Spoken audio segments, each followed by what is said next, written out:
प्रिय विद्यार्थी भैया बहनों, आज मैं आपके सामने आपके काव्य खंड के तीसरे कवि जयशंकर प्रसाद,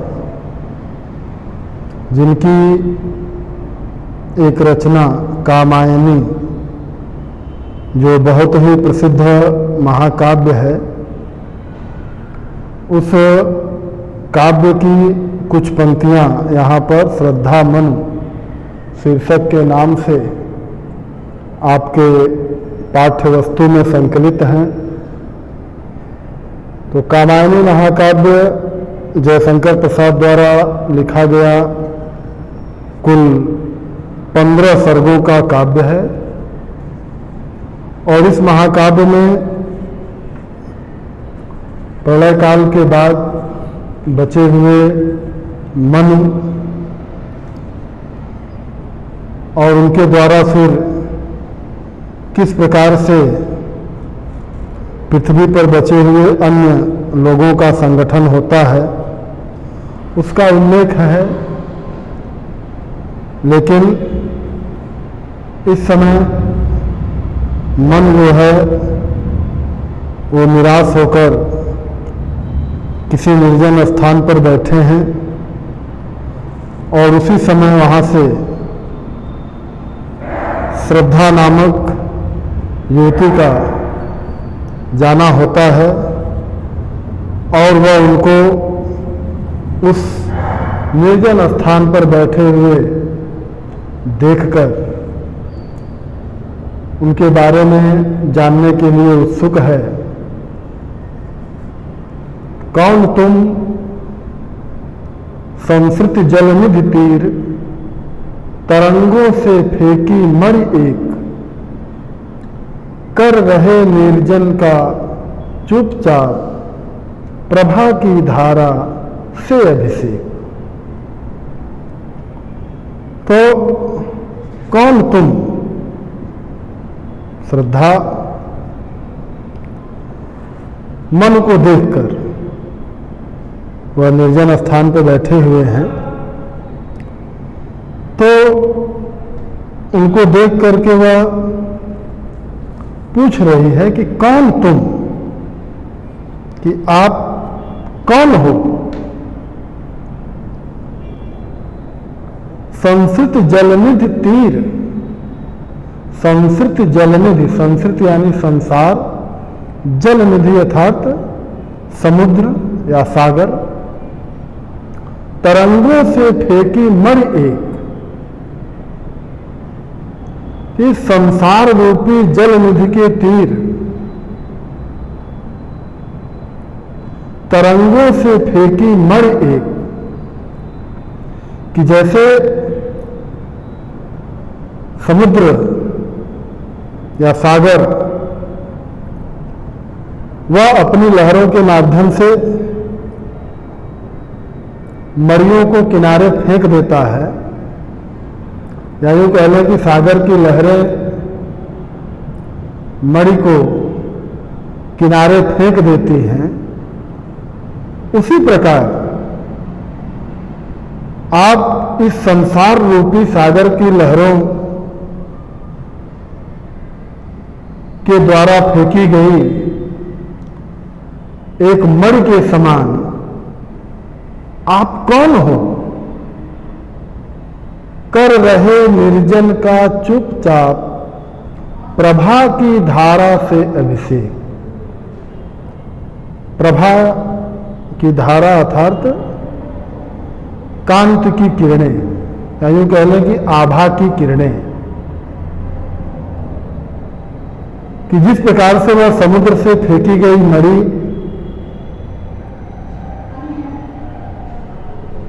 अपने उस स्थान को आलोकित करती है, प्रकाशित करती है अपनी किरणों से, उसी प्रकार आप भी निर्जन, इस निर्जन स्थान को, क्योंकि वहां पर कोई दूसरा और नहीं है,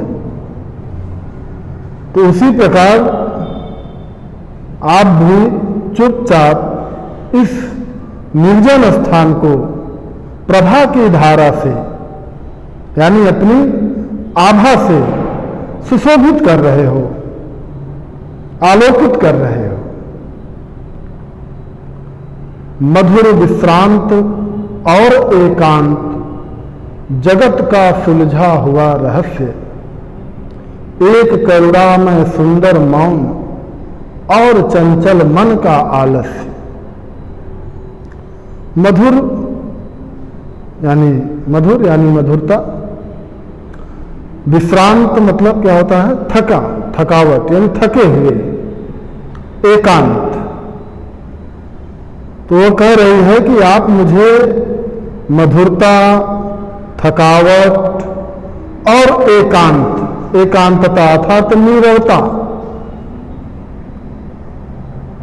से परिपूर्ण जगत का सुलझा हुआ रहस्य, या आप मुझे मधुरता, थकावट और नीरवता से परिपूर्ण इस संसार में जगत का सुलझा, तो इस संसार में क्या लग रहे हो?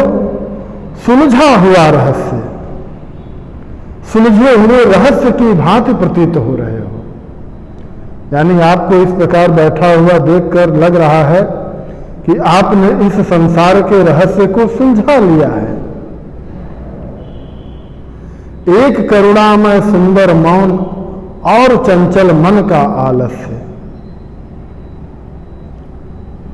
कि आपने इस संसार के रहस्य को सुलझा लिया है और इस कारण से आपकी मुखाकृति यानी मुख के भाव देखने पर लग रहा है क्या है? करुणामय सुंदर मौन, कि तुम्हारा सुंदर और मौन रूप वह क्या है? करुणा से परिपूर्ण है और चंचल मन का आलस्य, और तुम्हारे चंचल मन ने क्या है? आलस्य धारण कर लिया है। सुना यह मन में मधु गुंजार, मधुकरी का सा जब सानंद, किए मुख नीचा कमल समान, प्रथम कवि का ज्यों सुंदर छंद। तो श्रद्धा ने जब मन से उनका परिचय पूछा तो उस निर्जन एकांत स्थान पर बैठे हुए मन को श्रद्धा की वह आवाज कैसी लगी, क्योंकि प्रलय काल हो जाने के बाद उस निर्जन स्थान पर अब तक उनकी किसी से भेंट नहीं हुई थी, और श्रद्धा का वहां आना और इसके बाद जो उसकी आवाज है, तो इस कारण से उसकी आवाज मन को कैसी लगी उसी का यहाँ पे वर्णन है कि सुना यह मधु में मधु गुंजार, मधु गुंजार अर्थात मधुर स्वर, कि श्रद्धा के मुख से मन ने जब यह मधुर स्वर सुना तो मधुकरी का सा सब सानंद, जब सानंद, सानंद यानी आनंद के साथ। किस प्रकार? मधुकरी, मधुकरी यानी भ्रमरी, मधुकर मतलब होता है भंवरा और मधुकरी यानी भ्रमरी, तो उसका स्वर उन्हें कैसा लगा? भ्रमरी के समान। जैसे भ्रमरी और भंवरे गुनगुनाते हैं ना, तो भ्रमरी की मधुर गुनगुन के समान सानंद, आनंद प्रदान करने वाला लगा। कि ये मुख नीचा कमल समान, प्रथम कवि का ज्यों सुंदर छंद। श्रद्धा अनजान व्यक्ति से मिलने के कारण भारतीय परंपरा का निर्वाह करते हुए अपना मुख नीचे ही किए हुए है, और तो नीचे की तरफ झुका हुआ उसका मुख कैसा लगा? कि ये मुख नीचा कमल समान, कि जैसे कोई खिला हुआ कमल क्या हो? नीचे झुक गया हो। और प्रथम कवि का ज्यों सुंदर छंद, और उस कमल मुख से निकलने वाले मधुर शब्द मन को कैसे लगे? प्रथम कवि का ज्यों सुंदर छंद, कि प्रथम कवि कौन है? वाल्मीकि, उनका पहला छंद क्या है? मां निषाद प्रतिष्ठान तम गमा शासती समा यत क्रौच मिथुनादयकम अवधि काम मोहितम। क्रौच पक्षी के जोड़े को काम में मोहित पड़ा हुआ जानकर भी जब बहेलिये ने उसका शिकार कर दिया, एक तीर जा करके लग गया एक को, तब वाल्मीकि जी उसी समय वहीं कोई जलाशय या नदी थी, वहीं पर स्नान कर रहे थे, तो उन्होंने जब देखा तो उनके मुख से यह छंद निकला कि मां निषाद प्रतिष्ठान त्वम गमा शाश्वती समा, कि हे निषाद तुम शाश्वती समा अर्थात हमेशा के लिए कभी प्रतिष्ठा को प्राप्त नहीं होगे, क्योंकि यत क्रौच मिथुनाद एकम अवधि काम मोहितम, क्योंकि तुमने काम में मोहित क्रौच पक्षी के जोड़े में से एक को मार दिया है। तो श्रद्धा जो मुख नीचा किए हुए वहां खड़ी थी, तो उसको देखकर, उसको सुनकर मन को ऐसा ही लगा कि जैसे उसके कमल मुख से निकले हुए शब्द क्या हों? प्रथम कवि के सुंदर छंद हों। एक झटका सा लगा सहर्ष निरखने लगे लुटे से कौन। तो उस निर्जन स्थान पे श्रद्धा अचानक ही आ गई थी और वह बहुत ही सुंदर थी, तो इस कारण से उस सुंदरी श्रद्धा को देखकर क्या लगा? मन को झटका सा लगा, सहर्ष खुशी का एक झटका लगा। निरखने लगे लुटे से कौन, और वे निरखने लगे कि जैसे कोई लुटा पिटा व्यक्ति अपनी सुध बुध खो देता है, उसी प्रकार मन भी, वह भी श्रद्धा को उसी लुटे पिटे व्यक्ति की तरह उसकी मोहक छवि को देखकर उसको निरखने लगे, देखने लगे। गा रहा यह सुंदर संगीत कुतूहल रह न सका फिर मौन। तो सुध बुध खोकर उसे देखने लगे कि इस निर्जन प्रांत में गा रहा यह सुंदर संगीत, कि इस निर्जन प्रांत में कौन है जो यह मधुर गीत सा गा रहा है। कुतूहल रह न सका फिर मौन, और इसके कारण वह अपने आप को अपने बस में न कर सके और कुतूहल अर्थात जिज्ञासा, जानने की इच्छा, और उनमें श्रद्धा के विषय में जानने की इच्छा व्याकुल हो गई। और देखा वह सुंदर दृश्य नयन का इंद्रजाल अभिराम, कुसुम वैभव में लता समान चंद्रिका से लिपटा घनश्याम। तो जब मन में कुतूहलवश, जिज्ञासावश जब अपनी नजरें ऊपर उठाई, तो उनको श्रद्धा का सौंदर्य कैसा दिखाई दिया, वह कैसी दिखाई दी कि और देखा वह सुंदर दृश्य। तो उन्होंने कुतूहलवश ऊपर की ओर देखा,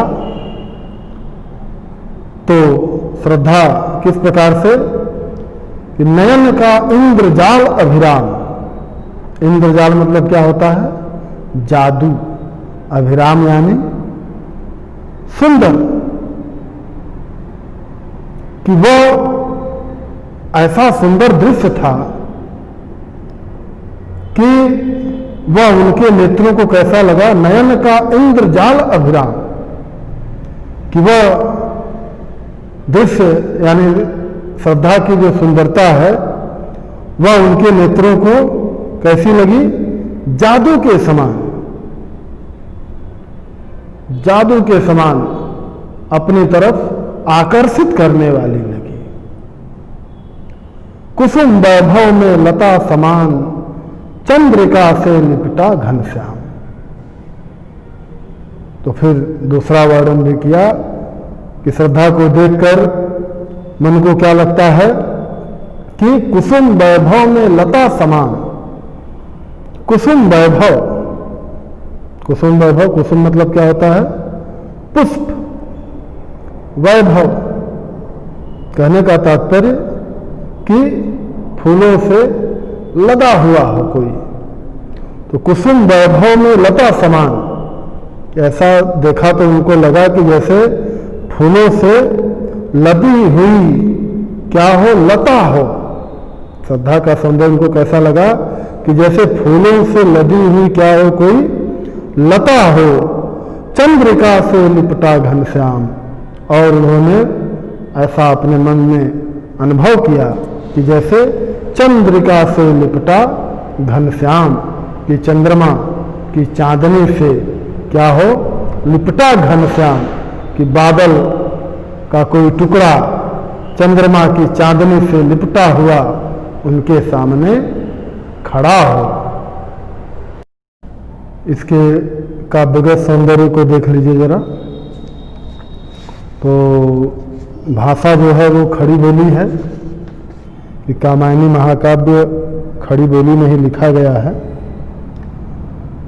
और शैली प्रबंधात्मक, अलंकार कई हैं, कहीं उपमा है, रूपक है, अनुप्रास भी है, रस श्रृंगार, गुण माधुर्य और शब्द शक्ति, अविधा एवं लक्षणा, इससे संबंधित प्रश्न आते हैं, उनके उत्तर करने होते हैं। तो भाव व्याख्या को ठीक प्रकार से समझे रहेंगे तो कोई परेशानी नहीं होगी। आज के लिए इतना है।